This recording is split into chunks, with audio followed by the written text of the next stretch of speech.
There is a vitamin that decides where the calcium you eat actually ends up, whether it goes into your bones or into the walls of your arteries.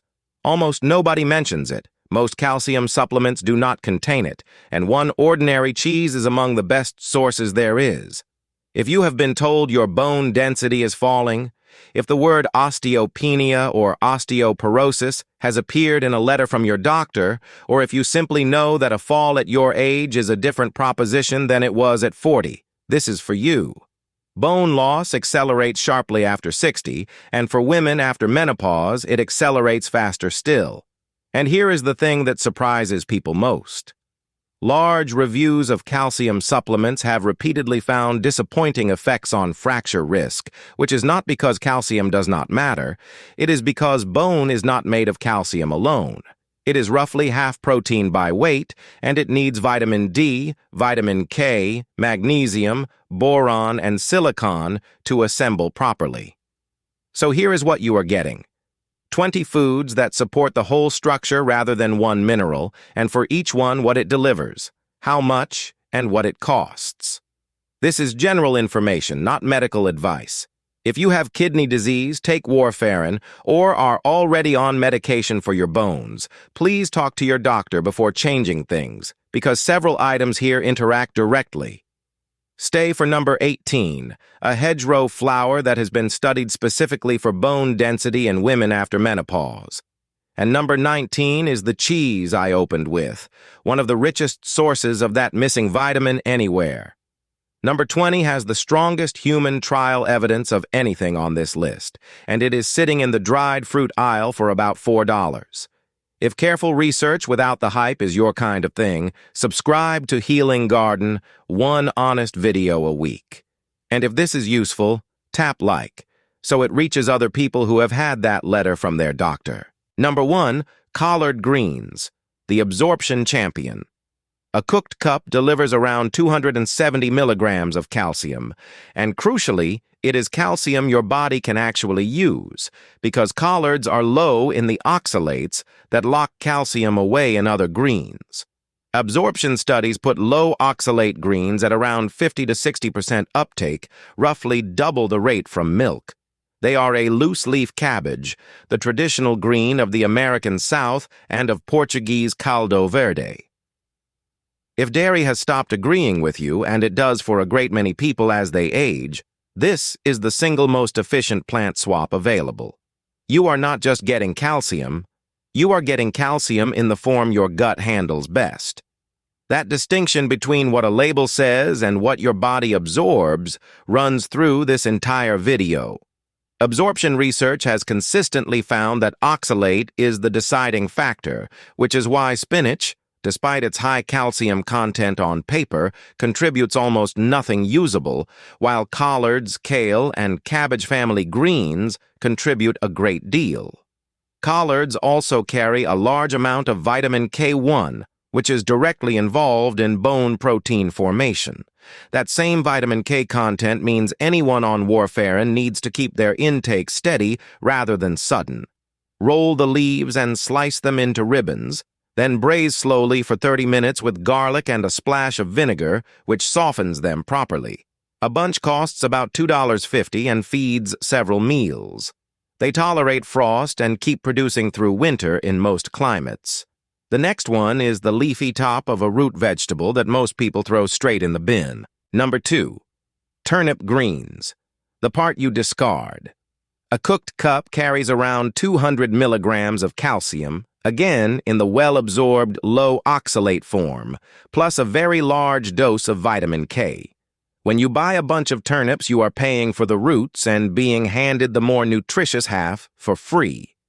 Southern American and Italian cooking both use them deliberately.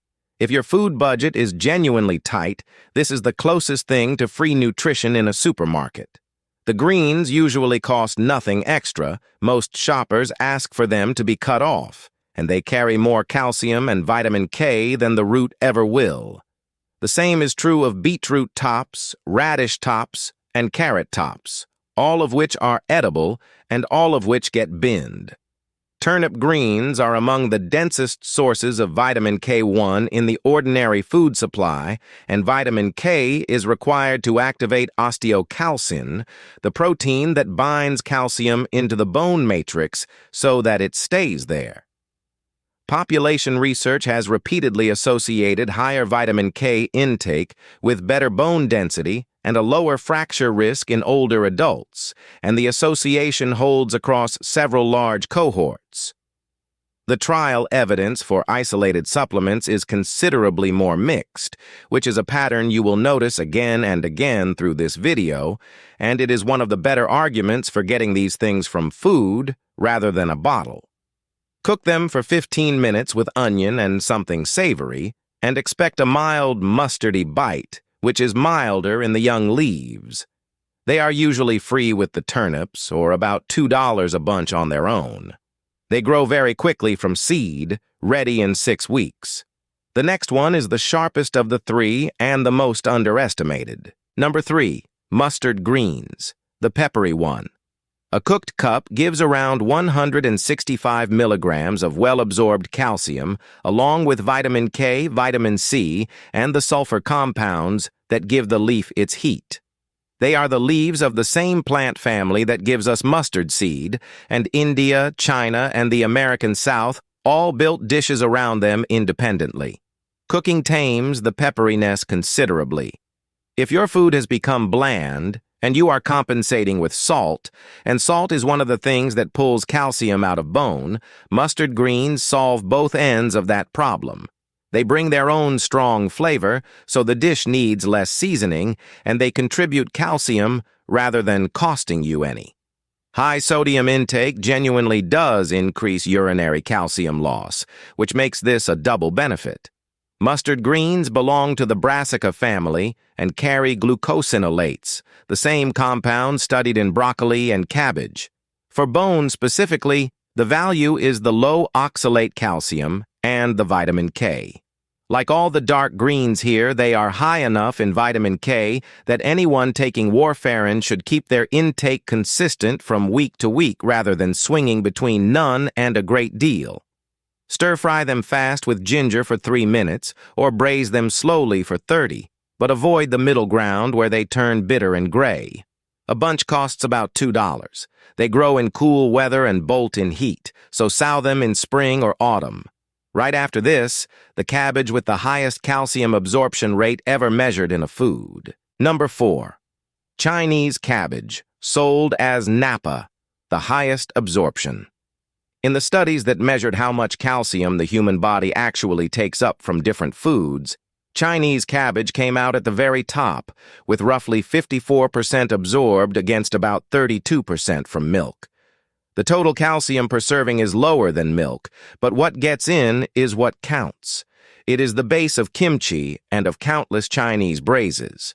If you have been told to drink more milk and you simply do not want to, this is the vegetable that answers it best. You would need a larger portion to match a glass of milk in total calcium, but that portion is easy to eat, cheap, and comes with fiber and vitamin C rather than saturated fat. It also keeps for weeks in a fridge, which few greens do. The absorption research on this is unusually clear because it used labeled calcium to track what actually crossed the gut wall rather than what was on the label. Low oxalate brassicas consistently outperform dairy on percentage absorbed, though dairy delivers more per serving. Fermenting it into kimchi adds live bacteria and some vitamin K2, though shop-bought kimchi is also high in salt. Braise it, stir-fry it, or ferment it into kimchi at home, where you control the salt. A head costs about $2 and keeps for 3 weeks in the fridge, which makes it one of the most practical vegetables for anyone shopping once a week. The outer leaves are as good as the inner ones. The next one is a bitter Italian green that tastes like it is doing you good. Number 5, broccoli rabe, known in Italy as rapini or cime di rapa, the bitter Italian. A cooked cup carries around 100 milligrams of well-absorbed calcium, along with a substantial amount of vitamin K, vitamin A, and folate. Despite the name, it is not broccoli at all. It is closer to a turnip, which you can taste in its mustardy bitterness. Southern Italy has eaten it with orecchiette and garlic for centuries. If your appetite has faded and food has become a duty rather than a pleasure, bitterness is worth understanding because bitter flavors stimulate digestive secretions and traditionally were eaten at the start of a meal to wake the appetite up. This is why Italian and French meals begin with something bitter. It is one of the few culinary traditions with a genuine physiological basis. Broccoli rabe carries glucosinolates like the rest of the brassica family, and it is low in oxalate, which means the calcium it contains is genuinely well absorbed rather than locked away. Its vitamin K content contributes to osteocalcin activation, and it also supplies a useful amount of folate, which older adults commonly run short of because absorption declines with age. Research, specifically on rapini, is limited, so the case here rests on its mineral and vitamin profile within the much broader evidence on brassica vegetables. Blanch it for 2 minutes first, to take the edge off the bitterness, then sauté with garlic, chili, and olive oil. A bunch costs about $3 in Italian grocers. It grows quickly and prefers cool weather. If it is too bitter for you, choose the bunches with tighter, unopened buds, which are milder. The next one is a sprout most people cooked badly once and never forgave. Number 6. Brussels sprouts, the vitamin K bomb. A cooked cup delivers around 156 micrograms of vitamin K1, which is well over a day's requirement, along with vitamin C and a useful amount of calcium. Vitamin K is the nutrient that activates the proteins that bind calcium into bone, which puts sprouts squarely in the bone conversation, despite nobody ever mentioning them there. They are miniature cabbages grown up a single thick stalk. Almost everyone who says they hate Brussels sprouts last ate them boiled for 20 minutes until they were gray and sulfurous. Roasted at high heat until the outer leaves char, they are an entirely different vegetable, sweet and nutty. That sulfur smell is released by prolonged boiling, and modern varieties have also been bred to be considerably less bitter than the ones you remember. Vitamin K1 is required for the carboxylation of osteocalcin, the protein that binds calcium into the bone matrix, and observational studies consistently link higher vitamin K intake with better bone density. Supplement trials have produced mixed results, which suggests that food sources within a whole diet behave differently from isolated doses. Anyone on warfarin must keep their vitamin K intake steady, and sprouts are potent enough to matter. Halve them, toss in oil, and roast at 220 degrees for 25 minutes until the edges are properly browned. A pound costs about $2.50, and they are best after the first frost. They store for weeks on the stalk if you can buy them that way. The next one is a vegetable whose slipperiness is precisely the point. Number 7. Okra, the slippery green. A cooked cup carries around 120 milligrams of calcium in a low oxalate form, plus magnesium, folate, and vitamin K. It came to the Americas from West Africa and became central to Southern and Creole cooking, and it is a staple across India, the Middle East, and the Caribbean. The slipperiness that puts people off is soluble fiber, which is a genuine benefit rather than a flaw. If constipation has become a daily consideration, that mucilage is doing exactly what an expensive fiber supplement does. It holds water, softens stool, and moves things along. And it arrives with calcium and magnesium rather than instead of them. Sluggish digestion and bone loss are both extremely common after 60, and it is rare to find one food that addresses both. The mucilage is a soluble polysaccharide, and okra also supplies magnesium, which is required for converting vitamin D into its active form and for the crystal structure of bone itself. Roughly half the body's magnesium is stored in bone, a fact that gets far less attention than calcium. Research on okra specifically is limited, and the case rests on its mineral profile and fiber content. Roast them whole at high heat or cook them with something acidic like tomato or lemon, and the sliminess largely disappears because it is cutting them and cooking them wet that releases it. A pound costs about $3 and frozen is perfectly good. In warm climates, it grows tall and crops heavily. The next one stings, grows free everywhere, and was the traditional European bone herb. Number 8. Nettle, the free mineral herb. Dried nettle carries an extraordinary mineral load, in the region of 400 milligrams of calcium per 100 grams, along with iron, magnesium, silicon, and vitamin K. European herbalists used it as a spring tonic for centuries, and it appears in Anglo-Saxon herbals and in Roman texts. It grows wild in almost every temperate country, usually in exactly the places nobody wants it. There is a real irony here that many people spend money on mineral supplements while pulling out and binning one of the most mineral-dense plants in the Northern Hemisphere. Nettle was food during every famine in European history and a standard spring tonic in ordinary years. Cooking or drying destroys the sting completely, so the only obstacle is picking it. Nutritional analyses of dried nettle consistently show high calcium, iron, magnesium, and silicon. And silicon is genuinely relevant here because it is involved in collagen formation and bone matrix. Human trials on nettle for bone specifically do not exist, so this rests on composition and long traditional use. 2 cautions. Nettle has a mild diuretic effect and may interact with blood pressure and diabetes medication, and it is high in vitamin K. Make a long infusion rather than a quick tea. A large handful of dried nettle in a liter of boiling water left overnight, which draws out far more minerals than 5 minutes will. Dried nettle costs about $4 a bag, or it is free if you pick the young spring tops with gloves. Never pick from roadsides. The next one is a vegetable nobody associates with bone at all. Number 9. Green beans, the silicon source. They carry vitamin K, a modest amount of calcium, and notably silicon, a mineral that almost never appears in bone advice and probably should. Silicon is involved in the formation of collagen, and collagen is the protein scaffold that mineral crystals attach to. Without the scaffold, there is nothing for the calcium to build on.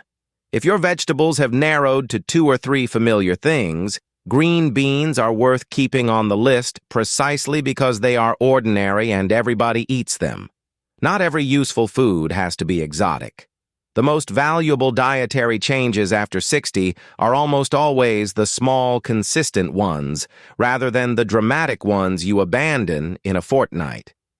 Observational research, including work from the long-running Framingham cohort, has associated higher dietary silicon intake with greater bone mineral density, particularly in men and in premenopausal women. The evidence is associative rather than causal, and silicon has no official daily requirement set anywhere, so nobody can tell you how much you need. What is firmly established is that bone is roughly half protein by weight, most of that being collagen, and that mineral density alone does not fully describe how strong a bone actually is. Steam them for 4 minutes only, until they still snap, because long boiling destroys both texture and vitamin C. A pound costs about $2.50, and frozen beans are nutritionally very close to fresh. They are among the easiest things to grow, cropping heavily from a short row. The next 2 come from the sea and carry minerals nothing on land can match. Number 10. Wakame, the mineral sea vegetable.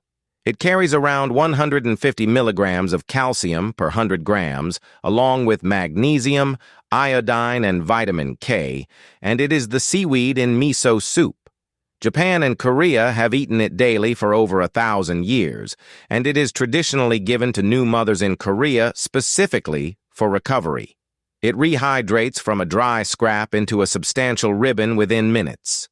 If you feel the cold more than everyone around you, tire easily, and have gained weight without much change in eating, thyroid function is worth checking, and iodine is what your thyroid runs on. Seaweed is by far the densest food source. But I have to be careful here, because too much iodine is as much of a problem as too little, and seaweed can deliver enormous amounts. Wakame is a good source of calcium, magnesium, and iodine, and it is lower in iodine than kombu, which can contain extreme amounts. If you have any thyroid condition or take thyroid medication, talk to your doctor before eating seaweed regularly. Avoid hijiki entirely, because several food safety agencies advise against it due to high inorganic arsenic.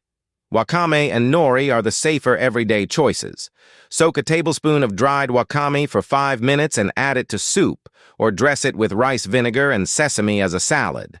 A bag costs about $4 and lasts months because you use so little. A little goes a very long way, and more is not better here. The next one is the sheet that wraps your sushi. Number 11. Nori, the everyday sheet. It carries vitamin K, calcium, iron, and, unusually for a plant food, a form of vitamin B12, along with a surprisingly high protein content by weight. It is considerably lower in iodine than most seaweeds, which makes it the one you can eat regularly without concern. Japan has cultivated it since the 1700s, and it is now the most eaten seaweed in the world. If you eat little or no meat and have wondered where your B12 is coming from, this is worth knowing about, though with an important caveat I will come to. Nori is also one of the few genuinely convenient sea vegetables, sold in sheets that need no soaking, no cooking, and no preparation.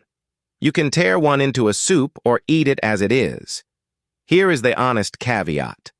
Much of the B12 in algae is present as inactive analogs that your body cannot use, and which may even interfere with true B12, though nori appears to contain more of the active form than other seaweeds.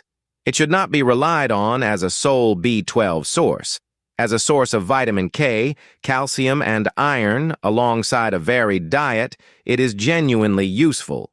Toast a sheet briefly over a gas flame until it crisps and turns bright green, then tear it over rice, soup, or eggs.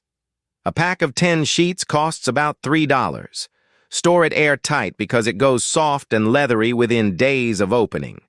Right after this, the dark syrup left over from making sugar, which is more nourishing than the sugar ever was. Number 12. Blackstrap molasses, the sugar refinery's leftover. 2 tablespoons carry around 400 milligrams of calcium, a substantial amount of iron, magnesium, and potassium, and it is genuinely one of the densest mineral sources in an ordinary kitchen. It is what remains after the third boiling of sugarcane, when almost all the sugar has been crystallized out and everything else has concentrated. For most of history, it was the poor person's sweetener, and it was nutritionally far better than what the rich were eating. If you are tired in a way sleep does not fix, and you feel the cold, iron is worth testing for, and blackstrap is one of the better plant sources. The calcium and magnesium arrive at the same time, which matters because magnesium is required to activate vitamin D and to build the bone crystal itself. Very few single ingredients carry all three in this concentration. The mineral density is a direct consequence of the refining process, since everything that is not sucrose ends up concentrated in the final syrup. It is still a sugar and should be treated as one, roughly half the sugar content of ordinary molasses, but far from sugar-free. Anyone managing blood sugar should count it, and the iron it provides is the non-heme form. So pair it with something containing vitamin C. Take a tablespoon stirred into warm milk, porridge, or yogurt, and be prepared for a strong, bitter, almost savory flavor that is nothing like ordinary treacle. A jar costs about $5 and lasts a long time. Make sure the label says blackstrap and not just molasses or golden syrup because those are far less mineral dense. The next one is a carton that only works if you shake it. Number 13. Fortified plant milk, the one you must shake. A fortified cup typically carries around 300 milligrams of calcium, matched deliberately to dairy milk, and most brands add vitamin D and often B12 as well. But here is the detail that undoes most of the benefit for most people, because the added calcium is not dissolved. It settles to the bottom of the carton, and if you do not shake it hard every single time, you are pouring calcium-free liquid and leaving the mineral behind. Studies looking at this have found that a substantial proportion of the added calcium can remain at the bottom of an unshaken carton. If you have switched to plant milk for your bones, this single habit is the difference between the switch working and doing almost nothing. It takes 5 seconds and nobody tells you. Calcium carbonate, the most commonly used fortificant, is poorly soluble and settles readily, which is why the carton says, "Shake well" in small print. Absorption from fortified plant milks has been measured as broadly comparable to dairy when properly suspended. Also check the label rather than assuming, because organic plant milks are frequently not fortified at all, which surprises a great many people. Shake it hard for 10 seconds every time. Check the label says fortified with calcium and ideally vitamin D, and choose unsweetened. A carton costs about $2.50. Soya milk has the closest protein content to dairy, which matters because bone is half protein, while almond and rice milks carry almost none. The next one is something you can drink from a bottle with no calories at all. Number 14. Calcium-rich mineral water, the calcium you drink. Certain natural mineral waters carry between 300 and 600 milligrams of calcium per liter, which is comparable to milk, with no calories, no fat, and no lactose. Absorption studies have found the calcium in mineral water is taken up as well as calcium from dairy, and in some measurements slightly better. Almost nobody in the English-speaking world knows this, while in France and Italy it is entirely ordinary. The catch is that most bottled water contains almost none. The difference between brands is enormous, from under 10 milligrams a liter to over 500, and the only way to know is to read the mineral analysis printed on the label. If you are already buying bottled water, switching to a hard, calcium-rich one is a change that costs nothing extra and requires no new habit at all. Absorption trials using labeled calcium have found that calcium from mineral water is absorbed at rates comparable to milk, and some research suggests the bicarbonate in certain waters may also reduce bone resorption. There is a real caveat, which is that this only applies to waters that genuinely contain the mineral, and marketing terms like spring water or purified tell you nothing. Look for the analysis table and a calcium figure above 250 milligrams a liter. Read the label, look for calcium above 250 milligrams per liter, and drink it through the day rather than all at once, because absorption is better in smaller amounts. Prices vary hugely, and hard, tap water in some regions delivers a useful amount for free. If you have kidney stones, discuss this with your doctor first. The next one is a fermented food that makes its own vitamin. Number 15. Sauerkraut, the bacteria that make K2. Here is the part almost nobody knows, that vitamin K2 is not really made by plants at all. It is made by bacteria, which is why fermented foods are among the few sources. During fermentation, the bacteria in sauerkraut produce K2 alongside the lactic acid that preserves it. The cabbage arrives with K1, and the fermentation adds K2, which do different jobs. If you are buying probiotic capsules, a jar of live sauerkraut delivers a comparable quantity of bacteria for a fraction of the price, along with vitamin C, K1, and K2 together.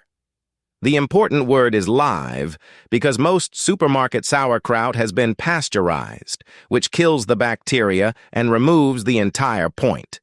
It will be in the chilled section, not the shelf-stable one. Vitamin K2 activates osteocalcin to bind calcium into bone and matrix GLA protein to keep calcium out of arterial walls, which is the mechanism that makes it matter so much for anyone over 60. Fermented foods vary widely in how much K2 they produce, depending on the bacterial strains involved. One real caution for this audience: sauerkraut is high in salt, and sodium increases calcium loss in urine, so keep the portion modest or rinse it. Eat 2 tablespoons a day alongside a meal rather than a bowlful. Buy the refrigerated live kind and never heat it if you want the bacteria to survive. A jar costs about $5, or make it yourself from a cabbage and salt for under $2. The next one is a spoonful your grandmother probably forced on you. Number 16. Cod liver oil, the old spoonful. It is one of the few genuinely rich food sources of vitamin D, along with vitamin A and long-chain omega-3, and it was given to children across Northern Europe for a century, specifically to prevent rickets, the childhood bone disease caused by vitamin D deficiency. It worked, and rickets largely disappeared where it was used. Vitamin D governs how much of the calcium you eat you can actually absorb. If you spend most of the winter indoors and your skin makes far less vitamin D than it did at 30, this is directly relevant to whether the calcium in everything else on this list gets absorbed at all. Vitamin D deficiency is genuinely common in older adults in northern countries, and it affects both bone density and muscle strength, which together determine whether you fall. Now, the honest caution, and it is important: cod liver oil is very high in vitamin A, and several large observational studies have found that high vitamin A intake is associated with increased rather than decreased fracture risk. That is a genuine paradox, and it means more is definitively not better here. Stick to the labeled dose, never double it, and if you already take a vitamin D supplement, do not simply add this on top without checking the totals. Take the dose on the label, no more, and take it with a meal containing fat, since vitamin D is fat-soluble. A bottle costs about $8. Keep it refrigerated because the oil oxidizes. If you take blood thinners, note that the omega-3 has a mild thinning effect of its own. The next one is a plant that has been on Earth for 400 million years. Number 17. Horsetail, the silica plant. It is the highest plant source of silicon there is, so mineral-rich, that it was traditionally used to scour pots, which earned it the name scouring rush. It is a genuine living fossil, essentially unchanged for 400 million years, and it grew in the forests that became our coal. European herbalists have used it for bone and connective tissue for centuries. If your nails have become brittle and ridged and your hair thinner, those are collagen-dependent tissues, and silicon is involved in collagen formation. The traditional use of horsetail covers hair, nails, and bone together for exactly that reason. It is one of those cases where a traditional grouping of unrelated-seeming complaints turns out to have a shared biological thread. Horsetail is exceptionally high in silicon, and a small number of studies have examined silicon supplementation and bone density with modest results. 2 genuine cautions. Horsetail contains thiaminase, an enzyme that destroys vitamin B1, so prolonged use can cause thiamine deficiency, and it should only be taken in short courses. It also has a diuretic effect and can lower potassium, which matters if you take medication for blood pressure or your heart. Simmer it rather than steeping, about a teaspoon for 20 minutes, and take it for 2 weeks at a time rather than continuously. Dried horsetail costs about $4. Buy from a reputable supplier because some species contain higher levels of problematic compounds. Do not use it if you have kidney problems or take diuretics. The next one is a hedgerow flower with real trials behind it. Number 18. Red clover, the studied hedgerow flower, and this is the one I promised you.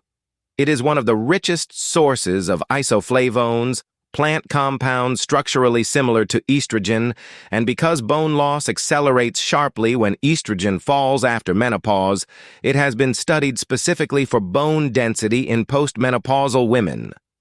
Several trials have reported reduced bone mineral density loss. It grows in fields and verges across the whole northern hemisphere. If your bone loss began around menopause, as it does for most women, this addresses the actual mechanism rather than just supplying raw material. That said, I want to be genuinely careful, because anything with estrogen-like activity needs proper thought if you have had breast cancer or any hormone-sensitive condition. This is not a decision to make from a video. Trials of red clover isoflavones in postmenopausal women have reported slowed bone mineral density loss in some studies, while others have shown no significant effect at all. So the evidence here is genuinely mixed rather than settled, and I would rather say that plainly than oversell it. It may also interact with blood thinners, with tamoxifen, and with hormone replacement therapy, which is a serious consideration for this audience. Anyone with a history of hormone-sensitive cancer should not take it without speaking to their oncologist first. Steep a teaspoon of dried blossoms for 10 minutes for a mild, slightly sweet tea, or use a standardized extract at the labeled dose if your doctor is comfortable with it. Dried red clover costs about $4, and the flowers can be picked and dried from any untreated meadow. The next one is the cheese I opened this video with. Number 19, aged Gouda, the K2 cheese, and this is the one I teased at the start. It is among the richest food sources of vitamin K2 outside of natto, because the bacteria used to ripen it produce K2 during the long aging, and older Gouda contains considerably more than young. It also carries a large amount of calcium and protein. This is the vitamin that decides whether calcium goes into your bones or into your artery walls. Here is why this matters so much. If you take calcium without adequate vitamin K2, the concern raised in the research is not simply that it fails to help your bones, but that the calcium has to go somewhere. Some studies of calcium supplements have reported increased cardiovascular events, and inadequate K2 is one of the proposed explanations. Food sources deliver the package together rather than one mineral in isolation. Vitamin K2 activates matrix GLA protein, which inhibits calcium deposition in arteries, and osteocalcin, which binds calcium into bone. The Rotterdam study, a large Dutch cohort, found higher dietary K2 intake associated with less arterial calcification and lower cardiovascular mortality. This is observational rather than proof of cause, but the biological mechanism is well characterized. Gouda is salty and calorie-dense, so a small daily portion rather than a large one. Eat a small piece daily, around 30 grams, and choose properly aged Gouda, which is darker, harder, and often has crunchy crystals in it. A wedge costs about $7 and lasts a fortnight. Adam and other long-aged Dutch cheeses carry K2 too. And now the last one, with the strongest human evidence on this entire list. Number 20. Prunes. The strongest evidence, and this is the one I promised at the beginning. Of everything in this video, dried plums have the best human trial data for bone specifically. Controlled trials in postmenopausal women eating around 50 grams a day, roughly 5 or 6 prunes, have found preserved bone mineral density compared with control groups over 12 months. That is a real randomized finding on an actual clinical outcome, which is rare in food research. The remarkable thing about this is how unremarkable it is. 5 or 6 prunes a day from a bag in the dried fruit aisle costing about $4 is not a regimen, a supplement, or a lifestyle change. It is the sort of thing you can genuinely still be doing in 2 years, and consistency over years is what bone actually responds to. Researchers attribute the effect to a combination of vitamin K, boron, potassium, and polyphenols that appear to slow bone resorption, the process by which old bone is broken down. Prunes are also one of the few concentrated dietary sources of boron, a trace mineral involved in calcium and magnesium metabolism. The trials used around 50 grams daily, and a larger dose of 100 grams showed no additional benefit and considerably more digestive complaint. Eat 5 or 6 a day, which is the studied dose, and build up gradually rather than starting there. Because the sorbitol content is exactly why they have the reputation they do. A bag costs about $4 and lasts a fortnight.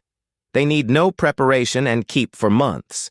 If you are managing blood sugar, note they are concentrated fruit sugar and count accordingly. So there they are, 20 foods for bone.